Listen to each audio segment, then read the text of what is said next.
இன்றே டவுன்லோட் செய்து உங்கள் ஃபேவரட் ஷோக்களை என்ஜாய் பண்ணுங்க. நான் சொல்ற கோவில்ல பரிகாரம் எல்லாம் ரொம்ப கடுமையா இருக்கும். ஆனா அதெல்லாம் ஒரு பொருட்டா நினைக்காம இந்த கல்யாணம் எந்த தடங்களும் இல்லாம நல்லபடியா நடக்கணும்னு அந்த அம்மனை உருகி வேண்டிக்கிட்டு கல்யாண பொண்ண இந்த பரிகாரத்தை பண்ண சொல்லுங்க. எனக்கு புரியுது சாமி. கண்டிப்பா நாங்க போறோம். இந்த பரிகாரத்தை எப்ப பண்ணணும் சாமி? இதுக்கு நேரங்காலம் எல்லாம் பார்க்க வேண்டாமா, உடனடியா கிளம்பி போங்க, பரிகாரத்தை முடிங்க. கவனமா கேளுங்கம்மா, பரிகாரத்துல எந்த குறையும் வந்துடக்கூடாது. அது ரொம்ப முக்கியம். எல்லாம் நல்லபடியா நடக்குமா? ரொம்ப நன்றி சாமி. சரிங்கம்மா. அக்கா, அந்த நந்தினி ஆண்டி ரொம்ப ஓவரா போறாங்க.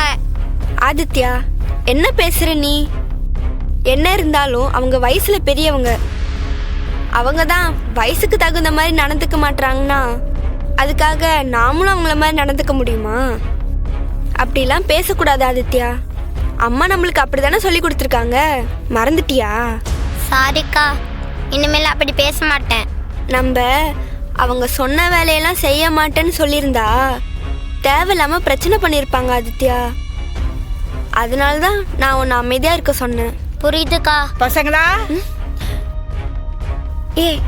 நடந்த விஷயத்த யார்கிட்டயும் சொல்லக்கூடாது. என்னது அதிசயமா இருக்கு? நீங்க 2 பேரும் இவ்வளவு அமைதியா இருந்து நான் பார்த்ததே இல்லையே. என்ன விஷயம்?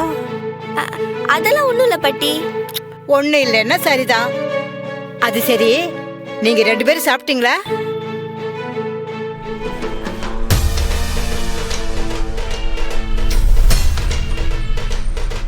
பாரதி,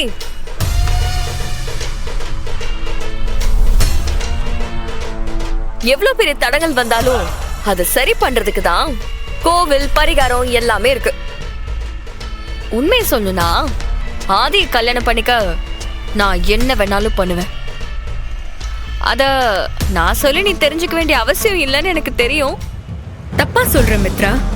நீ நினைச்ச விஷயம் நடக்க கொலை கூட பண்ணுவேன்னு சொன்னா கரெக்டா இருக்கும். ஏன்னா நீ அதைத்தானே பண்ணிட்டு இருக்க. அப்புறம் இன்னொரு விஷயம் மித்ரா, உனக்கு இந்த பரிகாரம் எல்லாம் வேலைக்கே ஆகாது. ஏற்கனவே கன்னி பொண்ணுங்களை கூப்பிட்டு வீட்டுல பண்ண சொன்ன பரிகாரத்தை கடைசியில நான் தான் பண்ண வேண்டியதா இருந்துச்சு.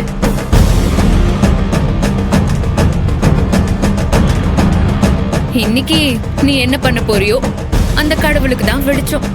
என்ன நக்கலா? எது எப்படி இருந்தாலும் ஜெயிக்க போறது நான் தான். இந்த பரிகாரத்தை நான் எப்படி கரெக்டா பண்றேன்னு மட்டும் பாரு. உன்னால முடியாது மித்ரா. வேண்டாம் பாரதி. ஆனா எனக்கு வேணும் மித்ரா. ஏய், என்ன மறுபடியும் சவாலா? நான் எல்லாத்தையும் சரியா பண்ணி காட்டுறேன். நீ என்ன பண்ணாலும் சரி நடக்காது. சொதப்பு தான் போற. பாக்கலாமா? பாக்கலாம் மித்ரா. அந்த பொண்ணு மித்ராவால பரிகாரமே பண்ண முடியாத அளவுக்கு ஒரு முரட்டு பரிகாரமா பார்த்து கஷ்டமா நீங்க சொல்லணும். தம்பி, நீங்க என்ன பேசுறீங்கன்னு தெரிஞ்சுதான் பேசுறீங்களா? இதெல்லாம் சாமி காரியம் தம்பி. நீங்க நினைச்ச மாதிரி இஷ்டத்துக்கெல்லாம் பண்ண முடியாது. தேவையில்லாம அந்த கடவுளோட சாபத்துக்கு என்ன ஆளாக்கிடாதீங்க தம்பி. சாமி, நீங்க சொல்றதெல்லாம் வாஸ்தவம் தான். நல்லவங்க பண்ற பரிகாரமா இருந்தா நீங்க யோசிக்கிறது சரி. பரிகாரத்தை பண்ண போற மித்ரா அவ்வளவு சரியான பொண்ணு கிடையாது. ரொம்ப விவகாரமான பொண்ணு. இன்னொருத்தி புருஷனை கல்யாணம் பண்ணிக்கணும்னு வெக்கமே இல்லாம ஒத்த கால்ல நிக்குது. வீட்டுல 2 பேரும் வீராப்பா எனக்கு சாப்பிட எதுவும் வேண்டான்னு ரொம்ப சீன் போட்டீங்க. இப்ப இங்க வந்து திருட்டுத்தனமா ஜூஸ் குடிச்சிட்டு இருக்கீங்க. திருட்டுத்தனமா ஜூஸ் குடிக்கணும்னு எங்களுக்கு அவசியம் இல்ல. எங்க கிட்ட அம்மாவோட காசு இருக்கு, அதுலதான் இதை வாங்கியிருக்கோம். எது உங்க அம்மா அந்த ஆபீஸ்ல இருந்து திருடின காசு இல்லையா? இப்படிலாம் பேசினா நீங்க சொல்றது ஒன்றும் உண்மையாடாது. எங்க அம்மா எந்த தப்பும் பண்ணலன்னு எல்லாருக்குமே ஏற்கனவே ப்ரூவ் பண்ணியாச்சு. நீங்க தான் தேவையில்லாம பேசிட்டு இருக்கீங்க. ஓ, அவ்வளவு தூரத்துக்கு ஆயிடுச்சா? இங்க பாரு, இந்த வீட்ல இருக்கிற வரைக்கும் நான் சொல்றதுதான் நீங்க கேட்கணும். உள்ள கோவில்ல பழத்தட்டு பூத்தட்டெல்லாம் எடுத்து வைக்கிறதுக்கு ஆள் இல்ல. முதல்ல உள்ள வந்து எடுத்து வைங்க எல்லாத்தையும். அப்படி நீங்க சொல்றதெல்லாம் பண்ண முடியாது. கரெக்டா சொன்னக்கா. ஆமா, பண்ண முடியாது. என்ன பண்ணுவீங்க? என்ன பண்ணுவேனா? உங்க 2 பேரையும் வீட்டை விட்டு துரத்துறேன், பாக்குறீங்களா? சும்மா இதையே சொல்லி சொல்லி போர் அடிக்காதீங்க. தப்பு பண்ணாதான் நீங்க சொல்றதெல்லாம் நடக்கும். நாங்க எந்த தப்பும் பண்ணல. உங்க விடுங்கன்னு சொல்றேன்ல, கைய விடுங்கன்னு சொல்றேன்ல. ஏமா என்ன பண்ணிக்கிட்டு இருக்க? அந்த தம்பி கைய பிடிச்சி இப்படி இழுத்துக்கிட்டு இருக்க. கைய விடுமா. நீங்க உங்க வேலையை மட்டும் பாருங்க. இந்த பஞ்சாயத்து பண்ற வேலையெல்லாம் வச்சுக்காதீங்க.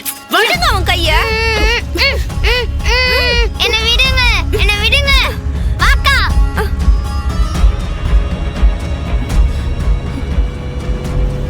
ஏய் ஏய், போயா லூசு, பாத்து வர மாட்டியா?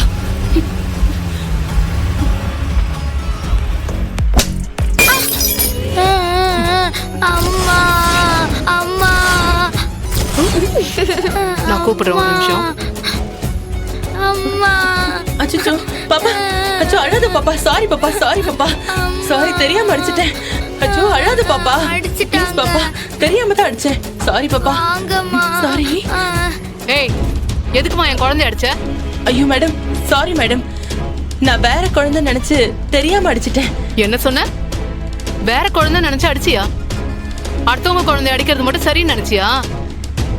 உனக்கு குழந்தை அடிக்கிறதுக்கு ரைட்ஸ் யார் கொடுத்தது? குழந்தைங்களை அடிக்கிறது பெரிய அஃபென்ஸ் தெரியுமா? ஐயோ அப்படி இல்ல மேடம். அந்த பொண்ணு நான் சொல்ற பேச்ச கேட்க மாட்டேன்னு ரொம்ப ஓவரா பேசிட்டு இருந்தா, அதனாலதான் மேடம். குழந்தைங்க ஓவரா பேசினா நீ அடிப்பியா? நல்லா கேளுங்க மேடம். இப்பதான் 2 குழந்தைங்களை மிரட்டிக்கிட்டு இந்த பக்கமா துரத்திக்கிட்டு போச்சு. இங்க பாருங்கம்மா, பரிகாரம் பண்ண வந்திருக்கீங்க. இந்த கோவிலுக்குன்னு சில வரமுறைகள் இருக்கு. அதே மாதிரி இங்க பண்ற பரிகாரங்களும் ரொம்ப கடுமையா தான் இருக்கும்.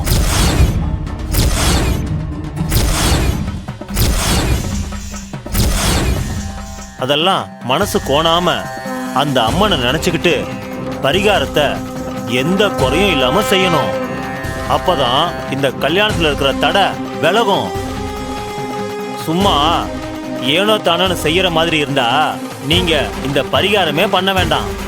இதை ஏன் நான் சொல்றேன்னா, சில பேர் ரொம்ப கஷ்டமா இருக்குன்னு சொல்லி பரிகாரத்தை பாதியிலே விட்டுட்டு போயிடுறாங்க. அது இன்னும் அம்மனோட கோபத்தை அதிகப்படுத்திடும். இந்த கோவில்ல சக்தி வாய்ந்த துர்க்கை அம்மனோட சன்னதி இருக்கு. அந்த துர்க்கை அம்மனை பக்தியோட வேண்டிக்கிட்டு காலில் ஆணியால ஆன செருப்பை போட்டுக்கிட்டு அந்த துர்க்கை அம்மனோட பிரகாரத்தை 3 தடவை சுத்தி வரணும்.